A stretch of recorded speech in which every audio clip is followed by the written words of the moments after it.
श्री नीम करोली बाबा जी के चरणों में मेरा प्रणाम, श्री माँ के चरणों में मेरा प्रणाम। इस कथा के साथ, इस लीला के साथ साथ मैं आपको बाबा जी का भव्य मंदिर और आश्रम भी दिखाता जाऊंगा।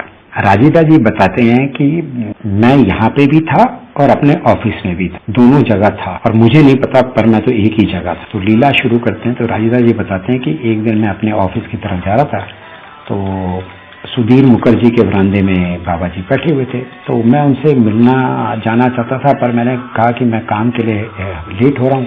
फिर मुझे लगा कि बाबा जी मुझे ज्यादा देर तो वहां पे रखेंगे नहीं, तो इसलिए मैं बाबा जी के दर्शन करने आ गया। तो बाबा जी ने मुझे अपने पास 1 बजे तक रखा। तो मैंने सोचा कि चलो मैं ना एक दिन की छुट्टी ले लूंगा।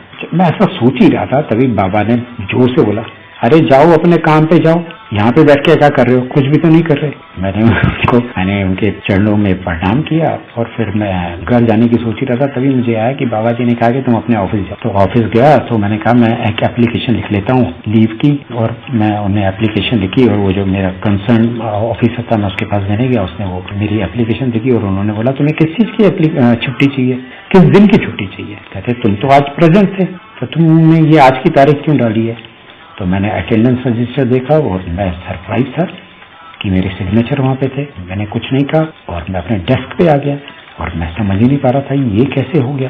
तब बाबा जी का ध्यान तो नहीं आया, पर मैं सरप्राइज था। और जो मेरे आगे पीछे जो मेरे कुलीग्स बैठे थे, जो काम करने वाले थे, उन्होंने मुझसे कुछ पूछा ही नहीं कि तुम इतनी लेट क्यों आए, क्या हुआ। फिर जब मैं शाम को बाबा जी से मिलने आ रहा था, तब मुझे बाबा जी की लीला पता चली और पता चला ये डिवाइन प्ले बाबा जी ने ये जो लीला खेली है, मैं इसको समझ नहीं पाया। पर मैं क्या बोलता, मैं इस चीज से मतलब बाबा जी का और ज्यादा डिवोटी हो गया।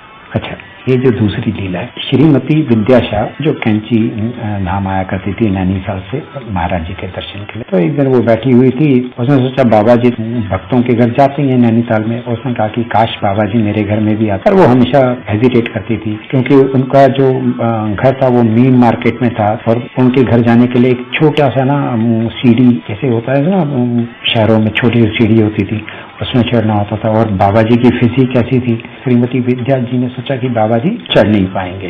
तो बाबा जी ने तभी कहा, बाबा जी तो अंतर्यामी हो, सबको जानते हैं, क्या सोच रहे हैं। तो बाबा जी ने बोला चलो अच्छा मैं तुम्हारे घर आऊंगा, हवन की तैयारी करो। उसने हवन की तैयारी की, पुजारी को बुलाया। जिस दिन फाइनली आहुति देनी थी, मतलब वो प्रसाद लेके वापस आई, तभी उसने देखा कि एक साधु उन्हें फॉलो कर रहा है, उसके पीछे पीछे आ रहा है।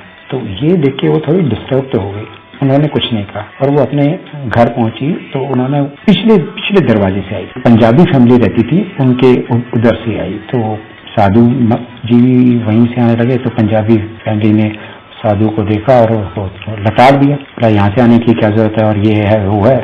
तो बाबा जी वापस चले। कई महीनों के बाद ये जो इंसिडेंट हुआ, ये जो घटना घटी, इसके बाद वो बाबा जी के दरबार में ही बैठी हुई थी। तभी उनको ध्यान आया कि बाबा जी ने कहा था मैं हवन के लिए आऊंगा, पर वो उन्होंने जो प्रॉमिस था वो पूरा नहीं किया।